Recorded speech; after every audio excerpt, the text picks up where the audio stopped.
the Palestinians have decided that they're going to go to the United Nations, and they have. They're seeking statehood, but that was voted down by the Security Council because the United States of America, of course, would not allow that. So instead, they have now gone to the International Criminal Court, and they've decided to join that. Now, Israel's very upset about that. One of the reasons is because then they could pursue war crime charges. Now, if Israel didn't do war crimes, I'm sure they could easily defend themselves, right?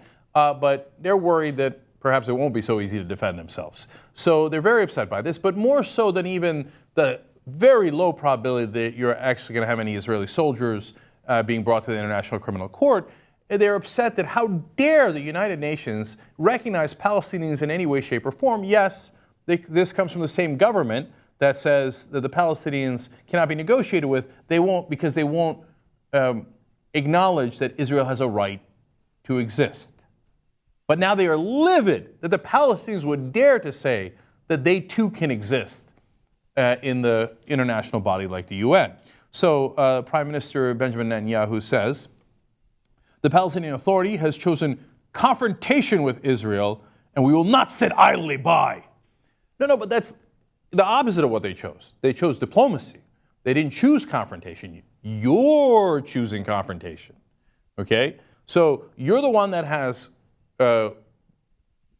police, military, force, tanks, planes that are occupying the West Bank and every once in a while declaring war on Gaza and decimating it. So they're not saying, okay, in response to that, at least these Mahmoud Abbas and the Palestinian Authority, they're not saying we're going to choose confrontation. They're saying we're going to go to the United Nations and choose diplomacy. Now, Israel said when they were being formed, we agreed to a two-state solution. That was back then, right? Now, the Arabs didn't agree, and there was a war. And then at the end, the United Nations said, yes, Israel has the right to exist. Now, in that case, Israel used force, very understandable, but they used force, right? And they used the United Nations. Now, the Palestinians aren't even using force. They're using the United Nations. They say, how dare you do something incredibly similar to what we did? How dare you? We will not sit idly by. Okay. Then we go to Government Minister for Strategic Affairs, Yuval Steinitz, for Israel, and he says, if the Palestinian Authority continues to attack us, I assume we will consider other steps. You see, all the Palestinians understand is violence. They say that with a straight face. Our neocons here in America say it. The right-wingers in Israel say it. As they say, how dare you do diplomacy? We will strike back with perhaps significant force as they have done in the past. They will not sit idly by. They will do confrontations. Okay, so speaking of confrontations, well, the American diplomats, consular officials, had gone into a certain area to make sure that Israel was not doing a land grab. So okay, now, so let's go to Mint Press News here. Look at what happened. Jewish settlers attacked American consular officials Friday, that's last Friday, during a visit the officials made to the West Bank to investigate claims of damage to Palestinian agricultural property. So the Palestinians are saying, hey, as they're building their wall, etc., they're steamrolling our property. That's illegal, it's wrong, can you come check it out? And America is nowhere near unbiased here. It's nowhere near objective. They take Israel's side almost completely outside of, sometimes behind the scenes, they don't agree with Israel and they make it clear. But at the United Nations, at all other public places, the U.S. is almost 100% on the side of Israel, no matter if it's a left-wing government, a right-wing government, or whatever action they take, right? So, but nonetheless, the Palestinians say, okay, you Americans who support Israel 1,000%, can you come and check this out? The American consular officials come to check it out, to verify it, and the Jewish settlers throw rocks at them. Now, it's a good thing that there was a new law passed in Israel saying that if you throw rocks, you can go to jail.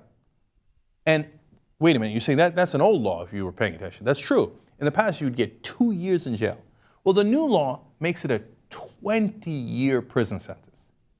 So I'm sure that they rounded up all the settlers and gave them all 20 years, right? Oh, no, they didn't arrest anybody. See, this is the democracy in the Middle East, where if a Palestinian throws a stone, he's going to go to jail for 20 years. If a settler throws stones at American officials, you're free to go. Oh, golly, oops, golly gee, we couldn't catch any of them. Police spokesman Mickey Rosenfeld said that after the rock barrage began, accompanying American security personnel ordered the consular officials back into their vehicles, which were also pelted with rocks. So now that's the Israeli police saying it definitely happened. They threw it at the officials and then they threw it at their cars, and then we see the damage that was done. Okay? Any punishment? Of course not. Another police official, spokeswoman Luba Samri, said that the American security personnel did not use their weapons during the attack on American officials. Well, nobody's surprised by that, right? I mean, they're in Israel, we're in the West Bank, but the Israeli settlers are throwing rocks at them. Now, do you think that we would have shown similar restraint in a place where Muslims were attacking us and they're throwing stones at us? And like, for example, in Iraq, when Iraqis weren't even attacking black water guards, what did? We mowed down 17 of them in cold blood, right? And that was not the only case of that. It's Jewish settlers. No, they're the holy Israeli settlers. No, keep throwing rocks at me. Keep throwing. Aim right here. Now, when the Palestinians do it, they're evil terrorists, and they got to go away for a long, long time. When you guys do it, you're our top ally. Top ally.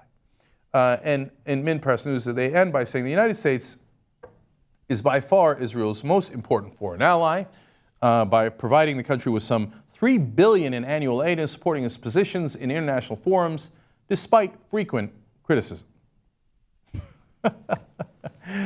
Top ally. Okay. I mean, we're their top ally, and they got a funny way of showing support for us on there. Now, they did get our consular officials out of there, and this is very, very important. Not all Israelis are the same. Don't make the same mistake right-wingers make. And there are a lot of Israelis who are in favor of peace.